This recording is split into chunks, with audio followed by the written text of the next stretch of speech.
آتا ہی تب تھا جب انسانوں میں ایک دوسرے کا احساس مر جاتا تھا. تو جو فرائض نبوت ہیں ان میں تو توحید کا پرچار کرنا اور رسالت کا پرچار اور بنیادی ایمانیات اور عبادات کے بعد میں کہتا ہوں کہ بنیادی جو مقصد تھا، اولین مقصد، وہ انسانیت میں انسانیت پیدا کرنا، احساس پیدا کرنا. تو قرآن پاک میں جا بجا ہمیں اس کے حوالہ سے آیات بینات پڑھنے کو ملتی ہیں. میں چند آیات اختصار کے ساتھ آپ کے سامنے رکھنا چاہوں گا کہ دین اسلام کے جو عبادات اور ایمانیات کے بعد جو احکامات ہیں، جو تعلیمات ہیں، اس میں جو بنیادی تصور ہے، مین تھیم ہے، جو فنڈامنٹل اور بیسک جو تھیم ہے جس پہ قرآن اور حدیث ارتکاز کرتا ہے، وہ احساس ہی ہے. دیکھیے ذرا آیات بینات میں سے پہلی آیت مبارکہ ہے، یہ سورہ بنی اسرائیل ہے، آیت نمبر 70 ہے، کہ اس میں اللہ تبارک و تعالیٰ نے انسانیت کی تکریم کا تصور دیا ہے، یعنی احساس تکریم انسانیت، احساس احترام آدمیت. پہلا کہ ہمیں بجائے کہ ہم اسلام اور دیگر ادیان کے احسار سے نکل کر، اللہ تبارک و تعالی ہمیں یہ بھی ایجوکیٹ کر رہا ہے کہ جس ذات پر لفظ انسان بولا جائے، جو ذات جس کو انسان کہتے ہیں، جو ذات نفس جو ہے انسان کہلاتا ہے، فرمایا اس کی تکریم کرو، اس کو عزت دو، اس کو آنر دو، اس کو ڈگنیٹی کے ساتھ پیش آؤ. تو یہ پہلا احساس ہمارے اندر اجاگر کیا جا رہا ہے. اللہ تبارک و تعالیٰ نے ارشاد فرمایا وَلَقَدْ کَرَّمْنَا بَنِي آدم، کہ بے شک ہم نے بنی آدم کو عزت اور تکریم سے نوازا ہے. کرمنا، ہم نے تکریم دی ہے. اب یہ صرف مسلمانوں کے لیے نہیں کہا جا رہا کہ ہم نے کرمنا مسلمین، کرمنا مؤمنین، کہ ہم نے صرف مومنوں کو تکریم دی ہے، بلکہ فرمایا بنی آدم، آدم کی اولاد. تو آدم کی اولاد میں کفار بھی آ گئے، یہود و نصارہ بھی آ گئے، ہندو سکھ اور سارے مذاہب کے لوگ شامل ہو گئے. تو پہلا احساس تو یہ ہے کہ ہمیں کسی کو ڈی گریڈ نہیں کرنا چاہیے، کسی کو بھی مرتبہ انسانیت سے گرانا نہیں ہے. تو یہ احساس اسلام چاہتا ہے کہ ہر بندہ کے دل میں آ جائے. دوسرا دیکھیے، پھر قرآن پاک میں نے چند آیات منتخب کی ہیں. یہ تو ایک سمندر ہے، جتنے اس میں ہم غوطے لگائیں گے تو موتی باہر نکلیں گے. تو وقت کم تھا تو میں نے چند آیات ڈھونڈی ہیں. پھر دیکھیے مساوات. اسلام چاہتا ہے کہ ہر ایک مرد و زن، ہر ایک انسان کے دل میں مساوات کا احساس پیدا ہو جائے. یہ احساس پیدا ہو جائے کہ سب برابر ہیں، کوئی فرق نہیں ہے. انسان ہونے کے ناطے تمام انسانیت کے گروہ انسانیت، اس میں رنگ کا فرق ہوگا، زبان کا فرق ہوگا، بر اعظموں کا فرق ہوگا، ملکوں کا فرق ہوگا، اس میں ذات پات کا، قبائل کا فرق ہوگا. یہ سارے فرق بجا، مگر انسان کو جو اللہ تبارک و تعالیٰ نے شرف دیا ہے، انسانیت کے زمرے میں جو شامل کر لیا، فرمایا دوسرا احساس یہ پیدا کرو کہ سب برابر ہیں. کوئی کالا، کوئی گورا، کوئی مرد، کوئی عورت، کوئی بچہ، کوئی بڑا، جو انسان ہے وہ اس درجے میں آ گیا کہ مساوات، برابری کے ساتھ اس کے ساتھ معاملہ کیا جائے. ذرا آیت سماعت فرمائیے ناظرین کرام کہ اللہ تبارک و تعالیٰ نے ارشاد فرمایا وَلِكُلِّ دَرَجَاتٌ مِّمَّا عَمِلُوا وَمَا رَبُّكَ بِغَافِلٍ عَمَّا يَعْمَلُونَ. یہ سورۃ الانعام ہے، آیت نمبر 132، 132 آیت نمبر. فرمایا اور ان میں سے ہر ایک کے لیے اس کے عمل کے مطابق درجے ہیں. آپ دیکھیے کس طرح اللہ تبارک و تعالیٰ مساوات کے سٹینڈرڈ کو قائم رکھتا ہے کہ جو شخص جو عمل کرے گا اس کے ساتھ اس کے جو قیامت کے دن جو ٹریٹ کیا جائے گا وہ برابر ہوگا. اور فرمایا وما ربک بغافل عما یعملون، اور تمہارا رب تمہارے اعمال سے غافل نہیں ہے. کہ یہ تمہارے دل میں نہ کھٹکے کہ میں تو یہاں عمل کر رہا ہوں بڑے اخلاص کے ساتھ. بعض اوقات ہم دوست کے ساتھ، اپنے کولیگ کے ساتھ، اپنے نیبر کے ساتھ، ریلیٹیو کے ساتھ ہم بڑے اخلاص کے ساتھ پیش آ رہے ہوتے ہیں، اس کی عقل میں نہیں بات آ رہی ہوتی، ہم اندر سے کڑتے ہیں کہ یار میں اس کے ساتھ بھلا کرتا ہوں، یہ میرے ساتھ آگے کیسا رویہ روا کر رہا ہے. تو اللہ تبارک تعالیٰ فرماتا ہے کہ وَلِكُلِّ دَرَجَاتٍ، تم نہ گھبراؤ، تمہارے عمل کا درجہ اللہ کے ہاں لکھا جا چکا ہے جو بھی تم عمل کرو گے. اب اسی طرح پھر تیسرا جو میں سمجھا ہوں، جو مجھے عقل میں اور جو اللہ نے مجھے علم دیا اس کے مطابق جو مجھے سمجھ آئی ہے کہ تیسرا جو قرآن پاک میں ایک جگہ پر آتا ہے وہ ہے آزادی، لبرٹی. دین ہر ایک انسان کو وہ لبرٹی دیتا ہے، آزادی دیتا ہے کہ لوگوں یہ اپنے اندر احساس پیدا کرو کہ اگر مجھے بولنے کا حق ہے، میں آزاد ہوں. میں آج اس پروگرام میں، اس شو میں آن لائن ہوں، اگر میرا حق ہے تو بھائی کسی اور کا بھی تو حق ہوگا نا. میں کون ہوتا ہوں کسی کا حق سلب کر لوں؟ تو آزادی، لبرٹی، ہر ایک مرد، ہر ایک عورت، وداؤٹ اینی ڈسکریمنیشن، بغیر کسی فرق کے ہر ایک کو جو بھی انسان کے زمرے میں آتا ہے فرمایا اس سے آزادی ہے. اب دیکھیے سورہ البقرہ ہے آیت نمبر 256، 256 آیت نمبر، فرمایا لا اکراہ فی الدین. لوگوں دین میں کوئی قدغن نہیں، کوئی پابندی نہیں، there's no پریشر. کسی کے اوپر آپ کوئی قدغن نہیں لگا سکتے.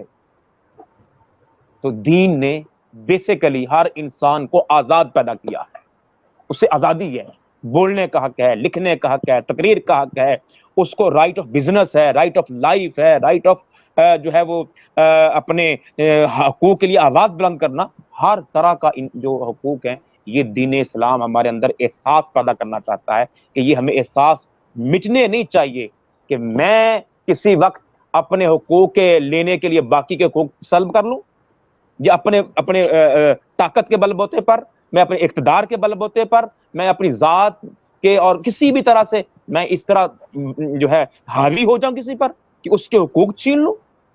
لا اکراہ فی الدین، دین میں کوئی پابندی نہیں، دین میں کوئی جبر نہیں. اسی طرح پھر دین ہمارے اندر یہ بنیادی طور پر احساس پیدا کرتا ہے کہ جو مومن ہے وہ ان میں اخوت ہے، اخوت کا احساس پیدا کرنا چاہتا ہے، بھائی چارے کا احساس پیدا کرنا چاہتا ہے. سورہ الحجرات آیت نمبر 10 بڑی مشہور و معروف آیت ہے. ناظرین کرام، یہ باتیں بنیادی سی ہیں، مگر آئیے پھر سے آج تجدید کریں، پھر سے ان بھولی بصری داستان کو تازہ کریں. اور یہ میسیج ہے اور یہ ہر ایک تک پہنچنا چاہیے. اللہ تبارک و تعالیٰ نے ارشاد فرمایا انما المؤمنون اخوہ، کہ مسلمان آپس میں بھائی بھائی ہیں. کہ لوگوں ایک آگے میں حدیث سناؤں گا دوبارہ اگر موقع ملا. فرمایا کونو عباد اللہ اخوانا، فرمایا ارے لوگوں سارے، اللہ کے نبی فرماتے ہیں حدیث میں کہ اے لوگوں سارے بھائی بھائی بن جاؤ. اسی آیت کے ساتھ ملا. تو ہمارے اندر یہ احساس پیدا کیا جا رہا ہے کہ جذبہ اخوت پیدا کرو، احساس اخوت پیدا کرو کہ ہر ایک کو اپنا بھائی سمجھو. جو بھی دائرہ اسلام میں آ گیا، جس نے کلمہ پڑھ لیا ایک لمحہ پہلے، ممکن وہ he was Christian, he was non Muslim, ایک سیکنڈ بعد اس نے کلمہ پڑھ لیا تو فرمایا انما المؤمنون اخوہ. ابھی وہ غیر تھا، ممکن ہے ابھی وہ تلوار لیے کھڑا تھا، وہ تمہارا سر قلم کرنے والا تھا، وہ تمہارے حقوق سلب کر رہا تھا، مگر فرمایا اب وہ کلمہ پڑھ لیا، اس نے مسلمان ہو گیا تو فرمایا انما المؤمنون اخوہ. اب وہ نفرت نکال دو جو پہلے نفرت تھی، اب احساس پیدا کرو کس کا؟ اخوت کا، بھائی چارہ۔ آخری آیت، بہت سی آیات ہیں تو میں چاہتا ہوں کہ اور بھی مہمان ہمارے پاس موجود ہیں، آخری آیت سن لیجئے کہ اللہ تبارک و تعالی ہم سے یہ بھی توقع کرتا ہے اور احساس پیدا کروانا چاہتا ہے کہ عدل ہمارے رویوں میں، میری گفتگو میں، میرے رویے میں، میرے فعل میں، میرے عمل میں، میرے کردار میں، میرے کریکٹر میں، میرے مینرز میں، میرے ایٹیکیٹس میں جو ہے وہ جسٹس آ جائے، عدل آ جائے، انصاف آ جائے۔ تو کس طرح فرماتے ہیں اللہ تبارک و تعالیٰ؟ ذرا ذوق سے سماعت فرمائیے، سورہ الاعراف ہے، آیت نمبر 29، 29 نمبر آیت، فرما قل امر ربی بالقسط، فرما دیجئے کہ میرے رب نے انصاف کا حکم دیا ہے۔ فرمایا اے حبیب صلی اللہ علیہ وسلم، آپ اپنی زبان اقدس سے اپنے ان غلاموں کو بتا دو کہ اللہ نے مجھے حکم دیا ہے کہ میں انصاف کروں۔ تو یہ اللہ تبارک و تعالیٰ نے ہمیں یہ دس دیا کہ لوگوں اپنے رویوں میں عدل پیدا کرو، انصاف پیدا کرو، واہ، عدالت والے بن جاؤ۔ عدالت صرف اس ایک بلڈنگ کا نام نہیں ہے جو سیشن کورٹ کہلاتی ہے، جو ہائی کورٹ کہلاتی ہے، جو سپریم کورٹ کہلاتی ہے، ان کا اپنا دائرہ ہوگا، وہ قوانین کے، وہ آئین کے پاسدار ہوں گے، مگر فرمایا ہر ایک شخص کلکم راءن و کلکم مسئول عن رعیتہ، تو جو بھی میرے ماتحت ہے، میرے زیر دست ہے، تو فرمایا ان کے ساتھ عدل سے پیش آؤ۔ تو یہ احساس پیدا کرنا یہ قرآن کا بنیادی مقصد تھا۔ تو معزز ناظرین، میں نے عرض کیا بہت سی آیات اور میں لکھی ہوئی ہیں، اور بھی ہیں، میں اسی پہ اکتفا کرتا ہوں کہ بنیادی مقصد یہی ہے کہ ہم اپنے رویوں میں، اپنی سوچ میں، اپنے جو سب آرڈینیٹس ہیں، ہمارے جو ساتھ رہتے ہیں، ان کے ساتھ اگر ہم احساس پیدا کر لیں تو انشاءاللہ یہ قرآن کا جو مقصود ہے کہ انسان کیسا ہونا چاہیے، قرآن کا مقصود انسان ہم بن سکتے ہیں۔ واہ، اب میں بڑھوں گا اپنے دوسرے مہمان کی جانب، جناب محترم انعام مصطفی صاحب کی جانب، کہ جیسا کہ جناب محترم پروفیسر احمد طاہر صاحب نے بیان کیا کہ قرآن ہمیں درس ہی احساس کا دے رہا ہے کہ ہم اپنے رویوں کے اندر احساس پیدا کریں، ہم اپنے دوسرے لوگوں کا درد محسوس کریں، تمام لوگوں کے ساتھ برابری کا سلوک کریں۔ تو آپ کیا کہنا چاہیں گے کہ قرآن ہمیں کس اور اینگل سے ہمیں احساس کا جو ہے وہ درس دیتا ہے؟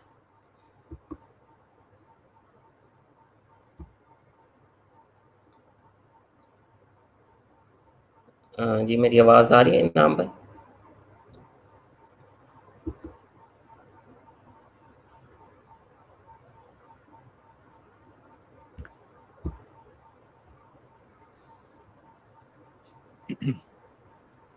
میرے خیال میں انعام بھائی کے ساتھ جو ہے وہ رابطہ منقطع ہو گئے، وہ ابھی ہمیں دوبارہ جوائن کرتے ہیں۔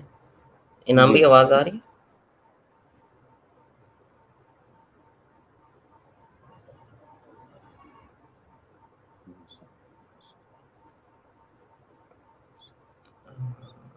آئی تھنک کچھ تکنیکی وجوہات کی بنا پر انعام بھائی سے رابطہ منقطع ہے۔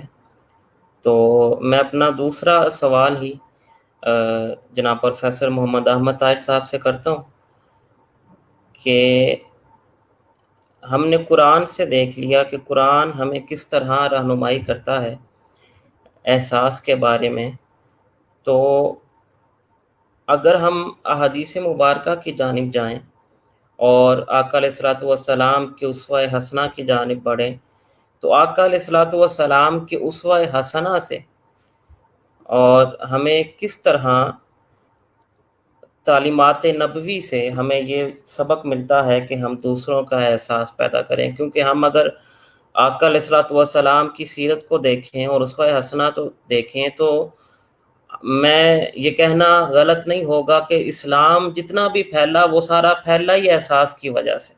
بے شک بے شک۔ لوگوں کا احساس آقا علیہ الصلوۃ والسلام کے دل میں تھا، تو وہ درد محسوس کرنا کہ یہ لوگ گمراہی کے اندر ہیں، میں نے ان کو گمراہی سے نکال کر اسلام کی روشنی کی طرف لے کر آنا۔ تو اسوہ حسنہ اور تعلیمات نبوی سے ہمیں احساس کا کیا درس ملتا ہے؟ جی محترم معظم مصطفی صاحب، اسی طرح اگر ہم حضور علیہ الصلوۃ والسلام کی احادیث، آپ کے فرمودات اور آپ کے اسوہ حسنہ پر طائرانہ نظر ڈالتے ہیں تو ہمیں جا بجا مقامات پر بھی یہ بات پڑھنے کو ملتا ہے کہ آپ صلی اللہ علیہ وسلم کی تعلیمات کا بھی ماحصل احساس ہی تھا۔ دیکھیے اس میں آپ کے سامنے ایک روایت رکھنا چاہوں گا، اور آپ کا اس میں حدیث مبارکہ بھی آ جائے گی اور آپ کا اسوہ حسنہ بھی آ جائے گا کہ عبادت میں سب سے بڑی عبادت وہ نماز ہے، اور 5 وقت ہم اللہ کے حضور حاضر ہوتے ہیں۔ نماز کیا ہے؟ اللہ سے مناجات کرنا ہے، اللہ کی بارگاہ میں حاضری ہے کہ ہم نے پہلے ہم نے پہلے طہارت حاصل کر لی، پھر وضو کر لیا، پھر ہم نے جو ہے وہ اپنے کپڑے اور جائے نماز کو بالکل ہم نے پاک اور صاف کر لیا، پھر ہم کھڑے ہو گئے اللہ کے حضور، ہم ہاتھ باندھ کے کھڑے ہیں، کبھی جھک جاتے ہیں، کبھی سجدہ کی حالت میں۔ تو یہ نماز ہے ہی اللہ کی بارگاہ میں حاضری۔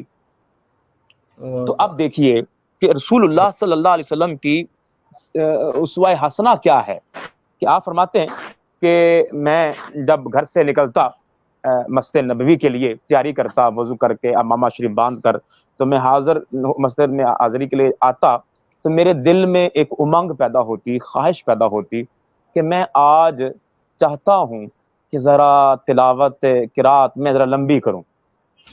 آج میں جو قرات کروں گا فاتحہ شریف کے بعد، تو میرا دل الذین یتلون القرآن حق تلاوتہ، وہ تو اللہ فرماتا ہے مومنوں کی شان یہ ہے کہ وہ اتنی بہترین تلاوت کرتے ہیں کہ قرآن کا حق ادا کر دیتے ہیں۔ یہ تو اللہ نے عام مومنوں کی بات کی ہے، تو جب رسول اللہ صلی اللہ علیہ وسلم کی تلاوت کا عالم کیا ہوگا۔ تو فرماتے ہیں کہ میں مصلی امامت پہ آتا، صفیں بن چکی ہیں، مکبر نے تکبیر کہہ دی ہے اور تکبیر اولا ہوگی، سورہ فاتحہ پڑھ لی، فرماتے ہیں میں نے قرات شروع کی۔ اب میری خواہش یہ ہے، میری آرزو یہ ہے، تمنا یہ ہے کہ آج میں قرات طویل کروں گا۔ تو فرماتے ہیں جو ہی میں انی لادخل فی الصلاۃ وانا اريد اطالتها، میں نماز میں کھڑا ہوتا اور میرا ارادہ یہ ہوتا کہ آج میں تلاوت اطالتها طویل کروں گا۔ فاسمعوا بکاء الصبی، یہ ہے احساس۔ میں تلاوت کر رہا ہوتا اور میری آرزو یہ ہے کہ میں نے آج یہ سورہ پوری پڑھنی ہے، میں نے آج اتنے رکوع تلاوت کرنی ہے، میں نے سلیکٹ کر لی ہے، میں نے یہ اتنی آیات منتخب کی میں نے پڑھنی ہے۔ فرماتے انی اسمع بکاء الصبی، میں کسی بچے کے رونے کی آواز سنتا، کیا کرتا؟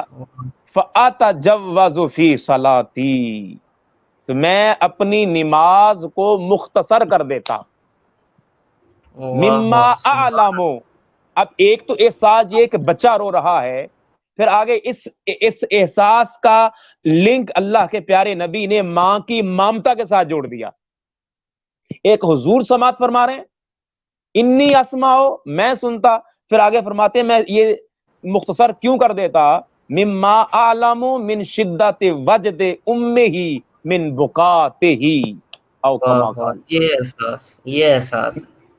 احساس ہے کہ میں اس کی بچے کے رونے کی وجہ سے جو اس کی ماں کی مامتا تڑپ اٹھتی ہے، مما اعلم، میں جانتا ہوں کہ اس بچے کے رونے کی وجہ سے اس کی ماں کو جو تکلیف پہنچتی ہے، یہ تو ہر ماں ہے نا، جب بچہ روتا ہے تو ماں کو محسوس ہوتا ہے، احساس پیدا ہوتا ہے، یہی تو مامتا ہے۔ مگر دیکھیے کہ آپ صلی اللہ علیہ وآلہ وسلم کو یہ احساس تھا کہ اس وقت چونکہ دور نبوی ہے، دور مصطفی ہے، تو اس وقت مردوں کے ساتھ خواتین بھی آتی تھیں۔ ازواج محتارات آتی تھیں، صحابیات آتی تھیں، تو عام خواتین بھی آتی تھی نماز میں پڑھنے کے لیے. تو فرمایا مجھے اب میرا دل چاہتا ہے کہ میں تلاوت کروں طویل، اطالتھا طویل کر دوں، مگر اسمع بکا سبی، بچے کے رونے کی وجہ سے اور ماں کو اس تکلیف کی وجہ سے میں انی اتجوز فی صلاتی، میں اپنی نماز فی صلاتی، میں اپنی نماز مختصر کر دیتا. کیا بات اب ہے، دیکھو کیا یہ نماز بھی تو احمد طاہر کی نہیں ہے نا، کہ ہم تو کھڑے ہوتے ہیں تو اپنے خیالات کی دنیا میں گم ہو جاتے ہیں. یہ دور مصطفیٰ ہے اور یہ صلاۃ مصطفیٰ ہے، یہ نماز مصطفیٰ. وہ تو حضور کے غلام اگر ابوبکر صدیق کھڑے ہوں، حضور تشریف لے آئیں، صحابہ تالیاں بھی بجانے لگ جائیں تو ابوبکر کو پتہ نہ چلے رضی اللہ تعالی عنہ رضی اللہ عنہم، وہ تالیاں بجائیں حضور کہ حضور آ گئے ہیں، جاء النبی، حضور آ گئے، ابوبکر صدیق اتنے مگن ہو جائے نماز میں کہ انہیں تالیوں کی آواز سنائی نہ دے. یہ تو ابوبکر کی نماز ہے، اور جو حضور کی نماز کا عالم کیا ہوگا، حضور کی نماز کا عالم کیا ہوگا. وہ فرماتے ہیں کہ میں اپنی نماز مختصر کر دیتا اس احساس سے کہ کہیں ماں کو تکلیف نہ پہنچے.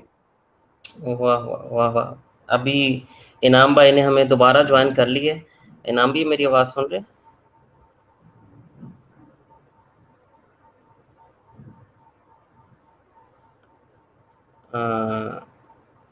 انعام بھائی آواز آ رہی میری؟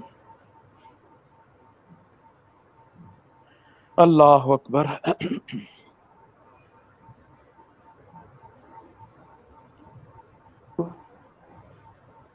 میری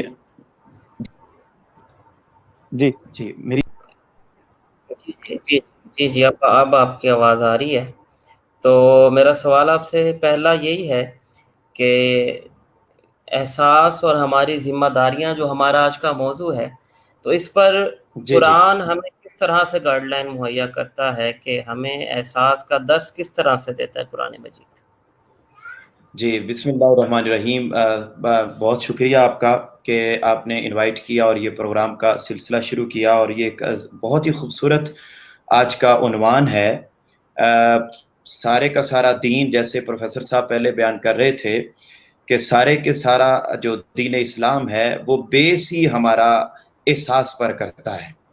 اور میں یہ سمجھتا ہوں کہ قرآن مجید میں اگر ہم احساس کو تلاش کرنا چاہیں اور اسلام کے اصل تصور کو جاننا چاہیں تو قرآن مجید کی ایک ہی صورت ہے. اگر ہم اسے مکمل طور پر پڑھ لیں اور سمجھ لیں، بڑی معروف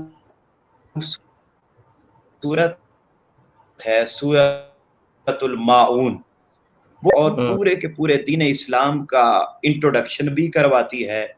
10 حصوں میں سے 9 حصے احساس بیس کرتے ہیں اور ایک حصہ عبادات، ریاضات اور مجاہدات پر بیس کرتا ہے.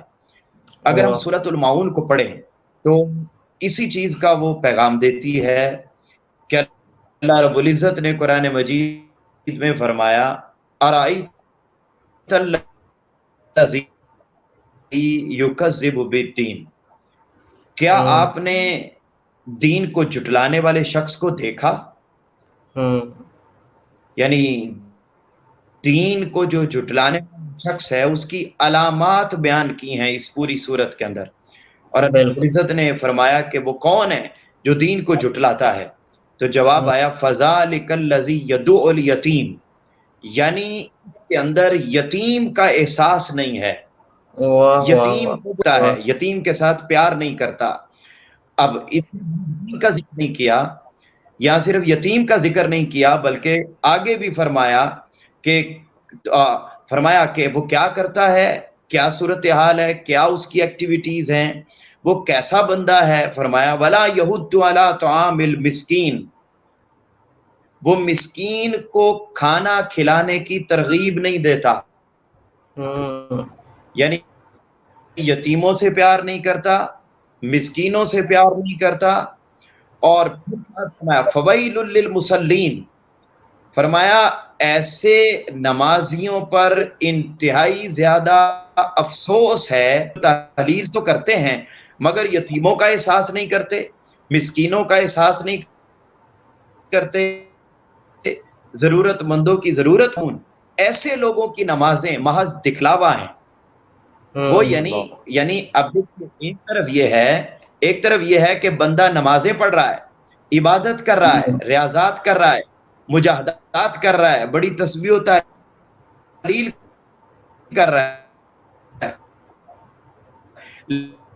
لیکن اس کے برعکس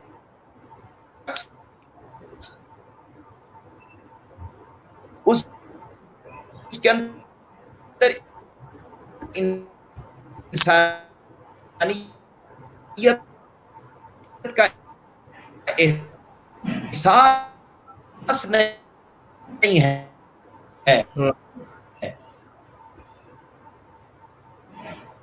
میں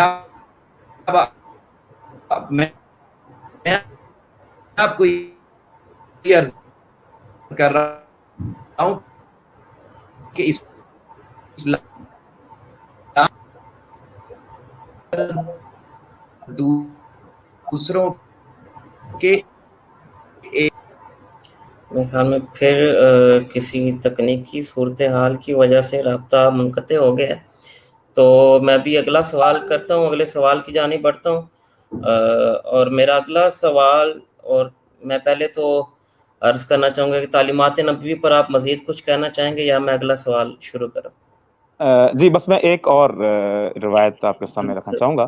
ضرور۔ اس میں بھی بہت سی احادیث ہیں، ایک انبار ہے، مگر ایک اور جس میں بڑا ہماری درس ہے، لیسن ہے، وہ یہ ہے کہ حضرت ابو ہریرہ رضی اللہ تعالیٰ عنہ سے روایت ہے کہ رسول اللہ صلی اللہ علیہ وسلم نے فرمایا لولا ان اشق علی امتی او علی الناس لامرتهم بالسواک مع کل صلاۃ او کما قال صلی اللہ علیہ وسلم۔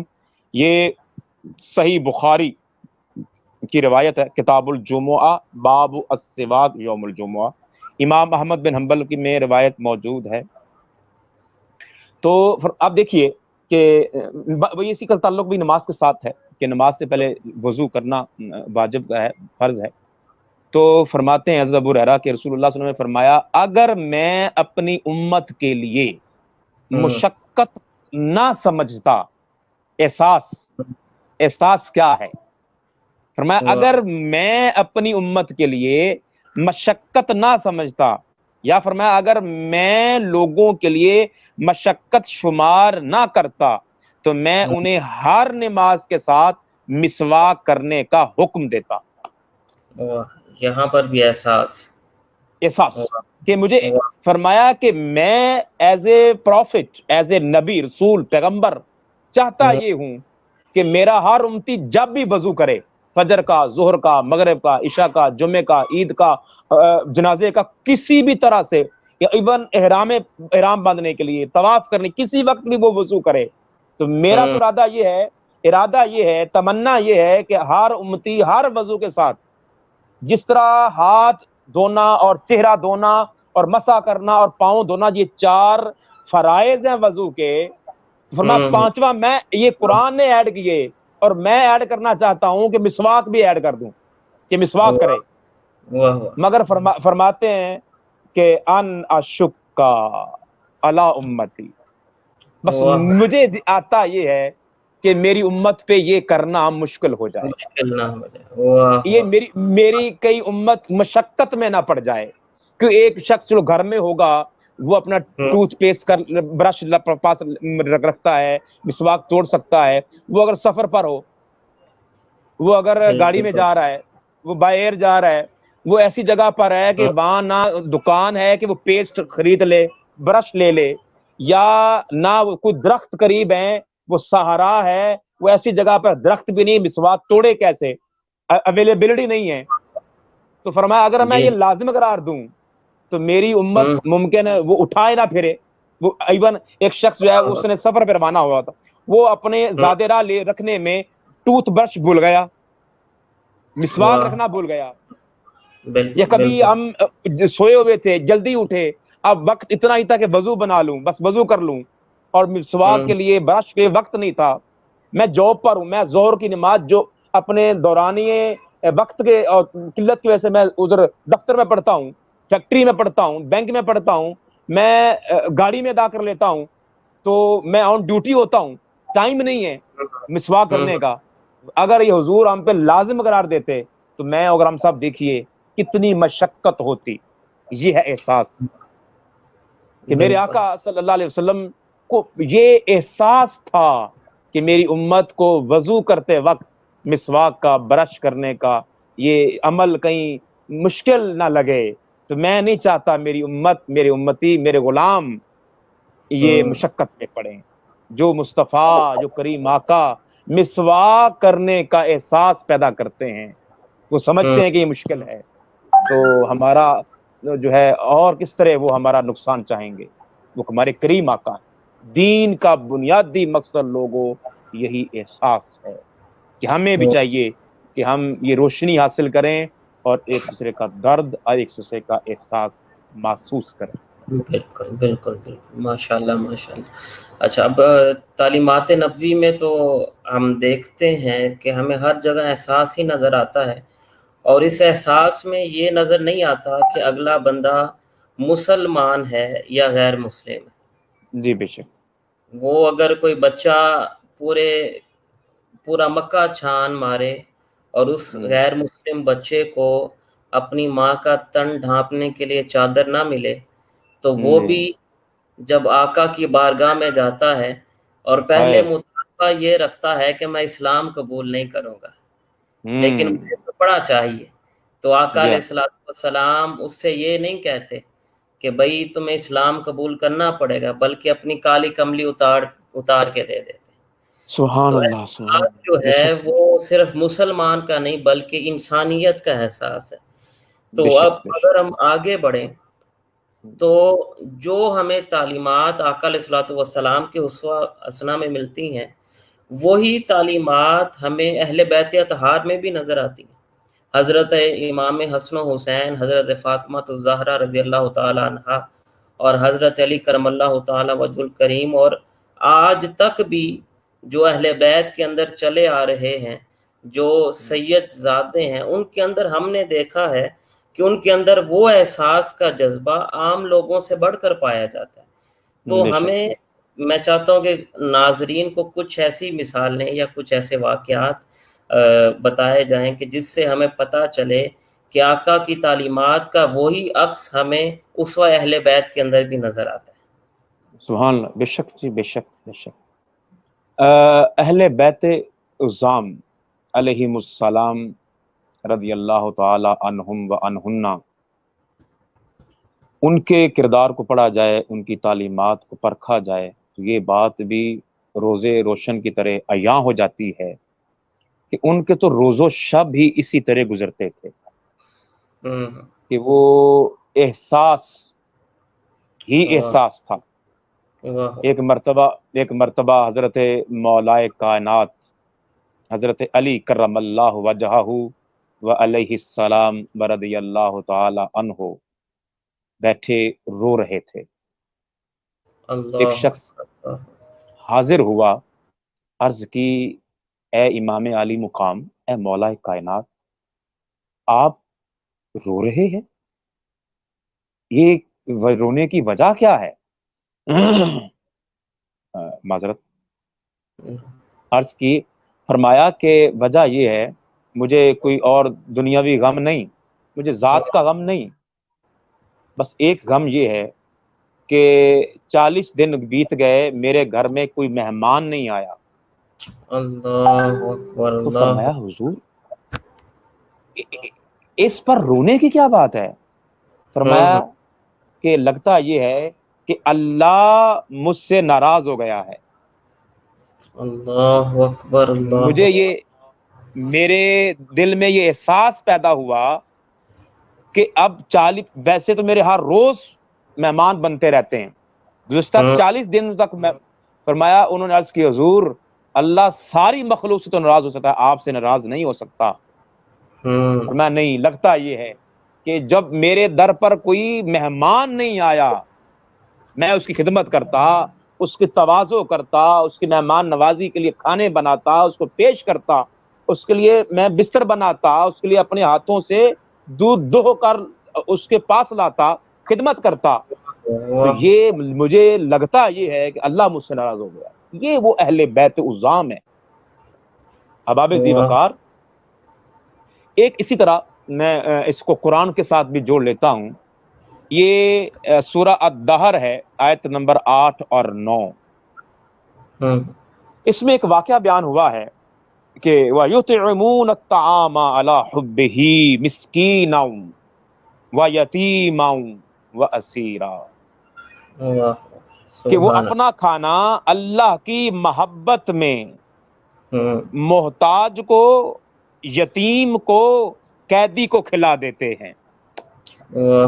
یہ آپ کوئی بھی تفسیر اٹھا لیں، اس کا شان نزول حضرت سیدہ کائنات حضرت فاطمہ الزہرا سلام اللہ علیہا و رضی اللہ عنہا اور حضرت مولائے کائنات حضرت علی المرتضیٰ رضی اللہ تعالیٰ علیہ السلام، یہ دونوں نفوس قدسیہ کے متعلق یہ آیت آئی ہے۔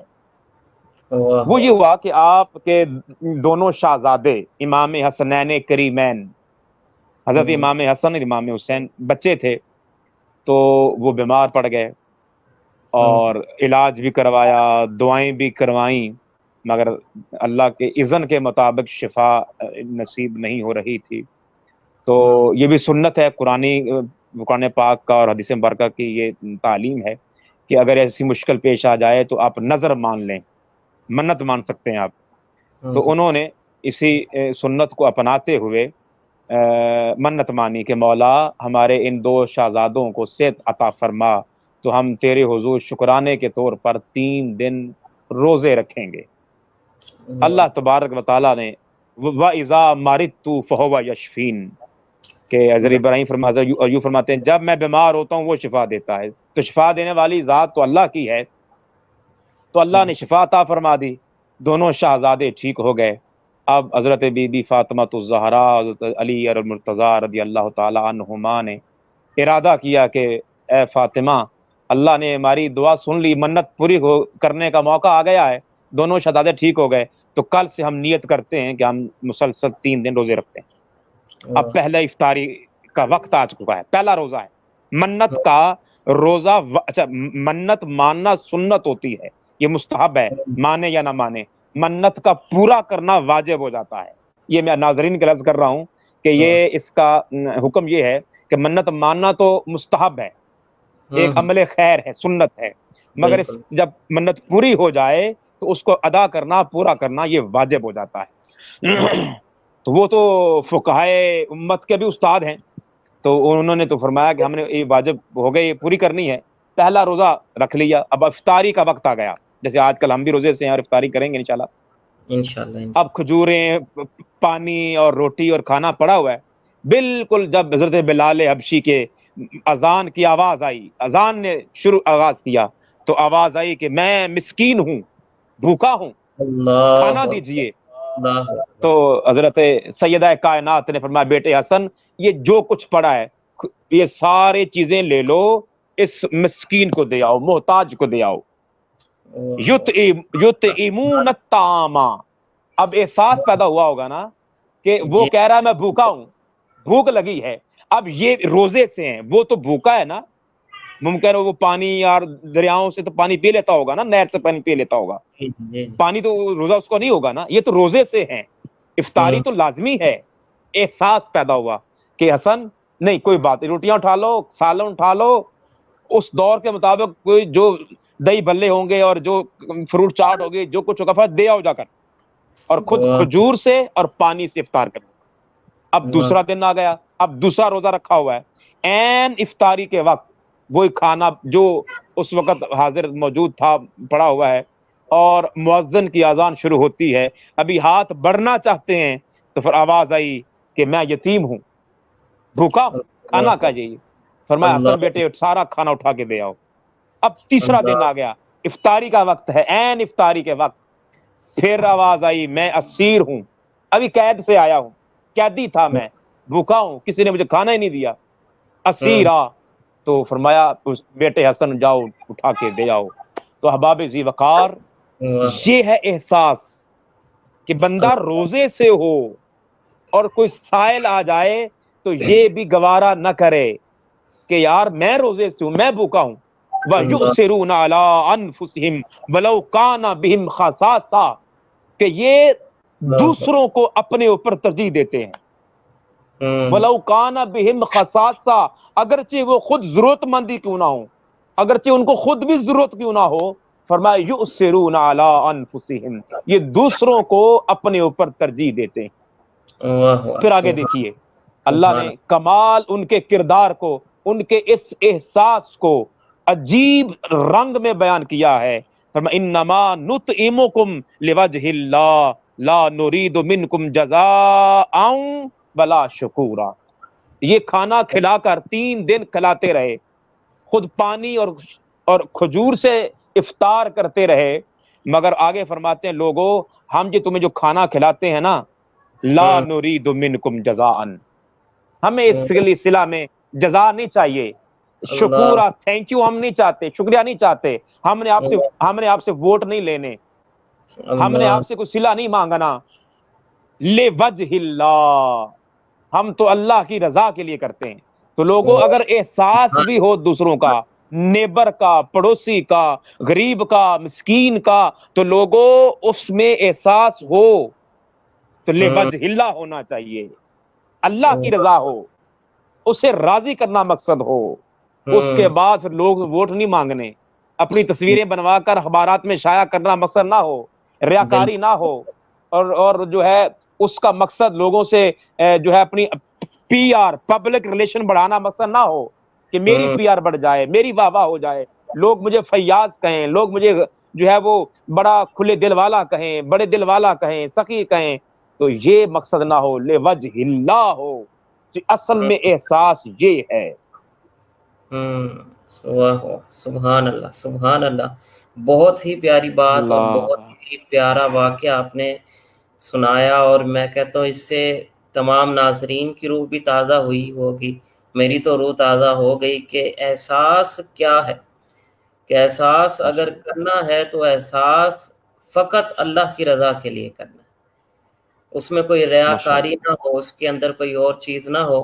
تو ماشاءاللہ ابھی ہمیں جناب محترم حافظ رضوان صاحب نے بھی جوائن کیا ہے، ابھی ہم ان سے نعت شریف بھی سنیں گے، آقا علیہ الصلوۃ والسلام کی مدحت سنیں گے.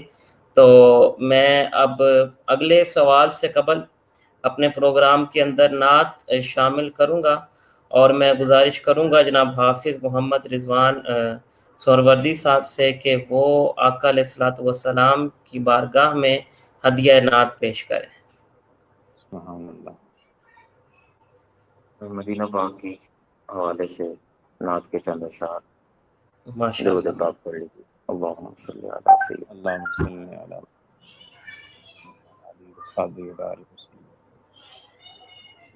میری الفت مدینے سے یوں ہی نہیں، میرے آقا کا روضہ مدینے میں ہے.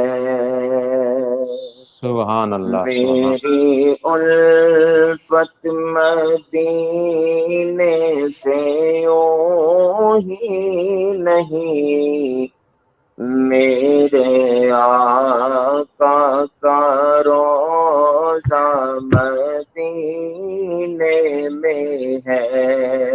میں مدینے کی جانب نہ کیسے کھنچوں، میرا دین اور دنیا مدینے میں ہے. سبحان اللہ. پھول کھلتے ہیں پڑھ پڑھ کے صلی علی، پھول کھلتے ہیں پڑھ پڑھ کے صلی علی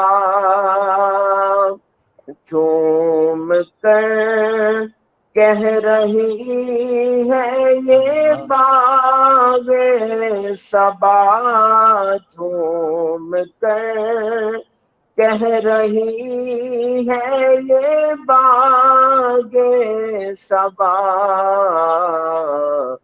ایسی خوشبو چمن کے گلوں میں کہاں جیسی خوشبو نبی کے پسینے میں ہے ایسی خوشبو نبی ایسی خوشبو چمن کے گلوں میں کہاں جیسی خوشبو نبی کے پسینے میں ہے کیونکہ تاروں کو چمک نور نگینے سے ملی ہے ارے پھولوں کو مہک ان کے پسینے سے ملی ہے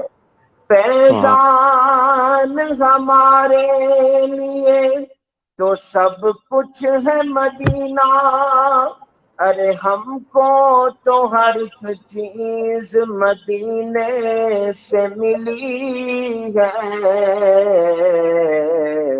ایسی خوشبو چمن کے گلوں میں کہاں جیسی خوشبو نبی کے پسینے میں ہے اور عرش اعظم سے اس کی بڑی شان ہے روضہ مصطفیٰ جس کی پہچان ہے روضہ مصطفیٰ جس کی پہچان ہے جس کا ہم پلہ کوئی محلہ نہیں ایک ایسا محلہ مدینے میں ہے جس کا ہم پلہ کوئی محلہ نہیں ایک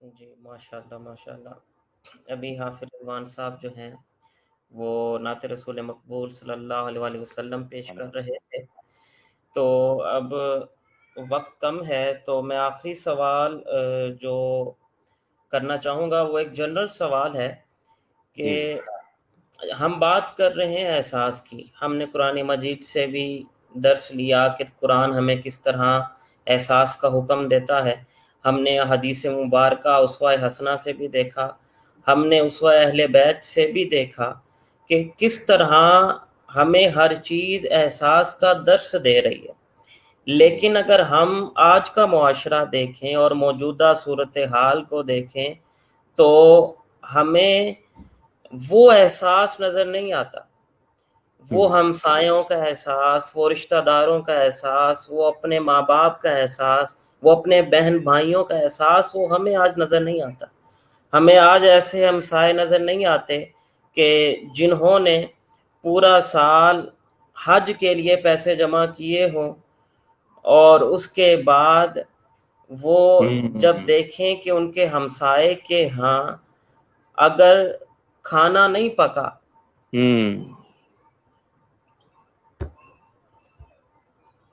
اور وہ اپنا سارا وہ حج کا جمع کیا ہوا پیسہ وہ اپنے ہمسائے کو دے دیں تو ہمیں آج اس طرح کے ہمسائے نظر نہیں آتے ہمیں آج اس طرح کے رشتہ دار نظر نہیں آتے کہ جو اس حدیث پر عمل کرنے والے ہوں، کہ آقا علیہ الصلوۃ والسلام نے فرمایا کہ قطع تعلق کرنے والا وہ جنت کے اندر داخل نہیں ہو سکتا۔ لیکن ہم آج اپنے معاشرے کے اندر دیکھتے ہیں کہ ہم چھوٹی چھوٹی وجوہات کی وجہ سے ہم قطع تعلق کر دیتے ہیں، ہم رشتہ داروں کے ساتھ وہ سب کچھ ختم کر دیتے ہیں، بہن بھائیوں کے ساتھ ہم اپنا رشتہ ختم کر دیتے ہیں، بھئی فلاں نے ہمیں رشتہ نہیں دیا۔ تو آج وہ احساس ہمارے اندر اپنے ہمسایوں کا، رشتہ داروں کا، والدین کا، اپنی اولاد کا احساس بھی آج ہمیں اس طرح سے نہیں ہے جس طرح سے ہونا چاہیے۔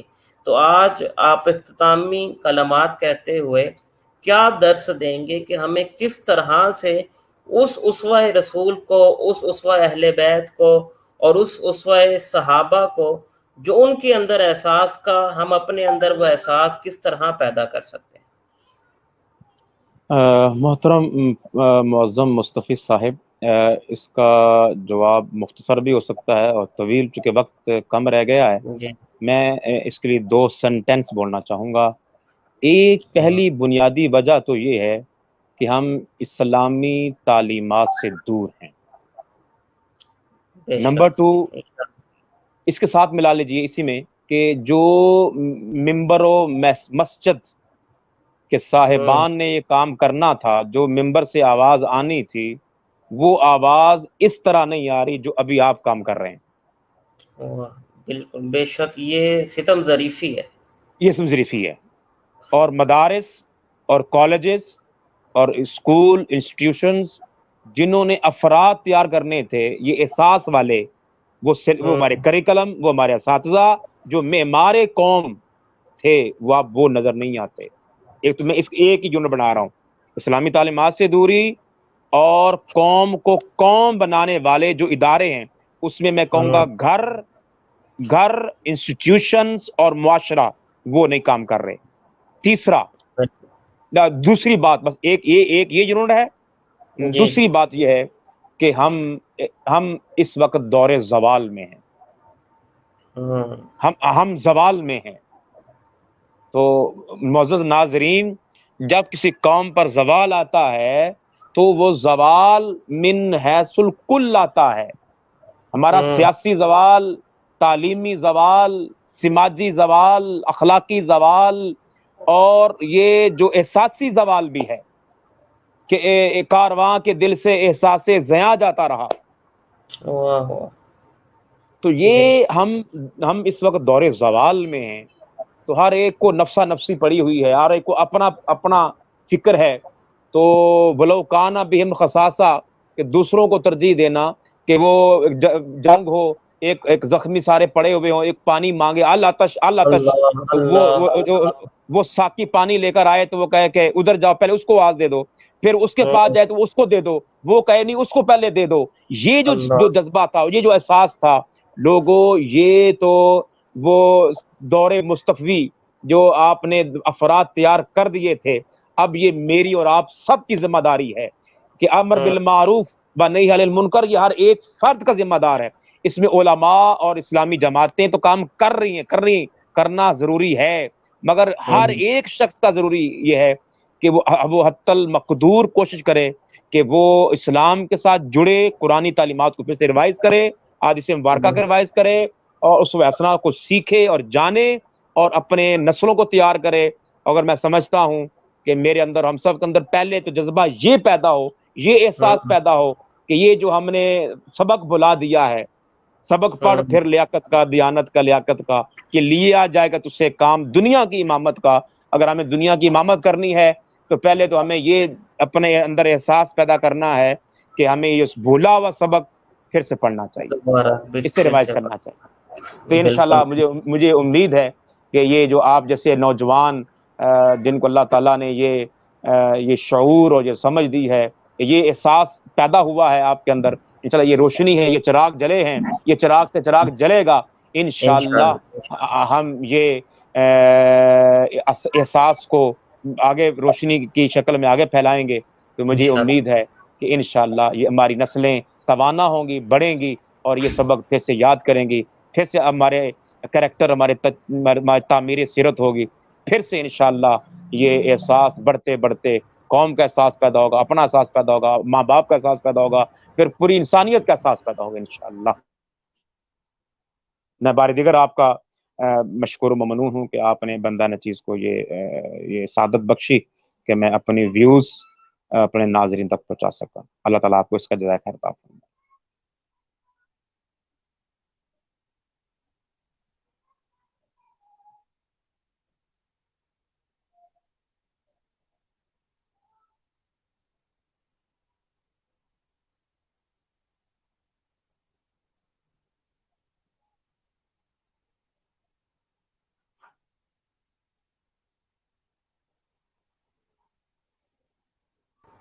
ماشاءاللہ ماشاءاللہ۔ اور میں اختتام پر میرے خیال میں علامہ اقبال کی اسی شعر کے ساتھ کروں گا کہ جس میں انہوں نے موجودہ صورتحال کو بیان کیا کہ یہ فاقہ کش جو موت سے ڈرتا نہیں ذرا، روح محمدی اس کے بدن سے نکال دو، اور عرب کو دے کے فرنگی تخیلات، اسلام کو حجاز و یمن سے نکال دو۔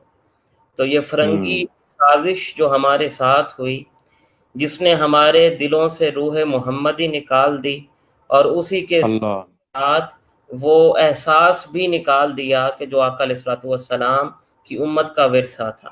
تو انشاءاللہ تعالی ہم اسلامک یوتھ فورم کے پلیٹ فارم سے اس احساس کو دوبارہ بحال کرنے کی کوشش کرتے رہیں گے، اور ان موضوعات پر گفتگو کرتے رہیں گے کہ جن کا تعلق ڈائریکٹ معاشرے کے ساتھ ہے۔ ہمارے اس پروگرام کا مقصد یہ ہے کہ ہم ایسے موضوعات کا انتخاب کریں کہ جن کا تعلق معاشرے کے ساتھ ہے اور معاشرے کے لوگوں کے ساتھ ہے۔ تو انشاءاللہ تعالی یہ سلسلہ آگے جاری رہے گا۔ میں تمام اپنے ویورز کا شکریہ ادا کرتا ہوں جنہوں نے آج ہماری اس نشست کو سنا، کومنٹس کیے، لائکس کیے، اس کو آگے شیئر کیا۔ میں آگے بھی انشاءاللہ تعالی توقع رکھتا ہوں کہ ناظرین اسی طرح ہماری اس کاوش کو قابل ستائش بنائیں گے اور ہمیں اسی طرح سراہتے رہیں گے۔ تو میں اختتام پر دعا کے لیے گزارش کروں گا جہاں محترم پروفیسر احمد طاہر صاحب سے کہ وہ اختتامی دعا فرما دیں۔ بسم اللہ الرحمن الرحیم۔ اللہم صلی علی سیدنا و مولانا محمد و صحاب سیدنا و مولانا محمد مبارک وسلم علیہ۔ اللہم ربنا آتنا فی الدنیا حسنہ وفی الآخرۃ حسنہ وقنا عذاب النار۔ اللہم تقبل منا انکا انت السمیع العلیم وتب علینا انکا انت التواب الرحیم۔ اے ہمارے مولا، ہمارے پروردگار، یہ خالصتاً لوجہ اللہ ہمارے اس نوجوانوں نے یہ کوشش کا آغاز کیا ہے، میرے مولا ان کی جملہ یہ کافشوں کو اپنی بارگاہ میں شرف قبولی عطا فرما۔ اور میرے مولا جو آج ہم نے موضوع کے مطابق تیرے پاک کلام سے اور تیرے پیارے نبی صلی اللہ علیہ وسلم کے پیارے پیارے احادیث اور اسوہ سے اور اسوہ اہل بیت سے جو کچھ ہم نے سنا ہے، میرے مولا اس کا ہمیں احساس پیدا فرما، ہمارے دلوں میں احساس پیدا فرما۔ اور میرے مولا اس ملک پاکستان کو استحکام نصیب فرما، امت مسلمہ پہ کرم فرما میرے مولا۔ اور اس وقت جو پوری دنیا میں وبا ہے یہ کرونا وائرس کی شکل میں، میرے مولا اس کو جلد رفع فرما، اس کا خاتمہ فرما۔ اور میرے مولا تم پوری عالم انسانیت پہ کرم فرما میرے مولا۔ یہ ماہ مقدس جس کے آخری ایام چل رہے میرے مولا اس میں ہماری جملہ عبادات کو اپنی بارگاہ میں منظور مقبول فرما۔ ہماری نمازیں، ہماری نماز تراویح، ہماری تلاوتیں، ہمارے صدقات، خیرات، فطرانے، زکوٰۃ، جملہ عبادات کو میرے مولا منظور مقبول فرما۔ اور میرے مولا یہ جلد کرونا وائرس ختم ہو، پھر مساجد آباد ہوں، پھر ہمارے مدارس، ہمارے اسکول، پھر اللہ قال اللہ و قال رسول کی آواز پھر سے بلند ہو، پھر سے احرام، پھر سے میرا حرمین شریفین کھل جائیں، پھر سے عمرہ پھر حج کے سلسلے شروع ہو جائیں میرے مولا۔ کل عالم اسلام پہ کرم فرما۔ ربنا تقبل منا انک انت السمیع وتب علینا انک انت التواب الرحیم۔ جزا اللہ عنا سیدنا محمد صلی اللہ علیہ وسلم ما هو اہلہ، وصلی اللہ تعالی علی خیر خلق محمد وعلی آلہ واصحابہ اجمعین برحمتک یا ارحم الراحمین۔ آمین۔ بہت بہت شکریہ سر، آپ نے آج اپنا قیمتی وقت دیا اور ہمارے پروگرام کو رونق بخشی۔ انشاءاللہ تعالی کل پھر 5 بجے ایک نئے موضوع کے ساتھ ملاقات ہوگی۔ تب تک کے لیے آپ کے میزبان محمد معظم مصطفی کو اجازت دیجیے۔ السلام علیکم ورحمۃ اللہ وبرکاتہ. وعلیکم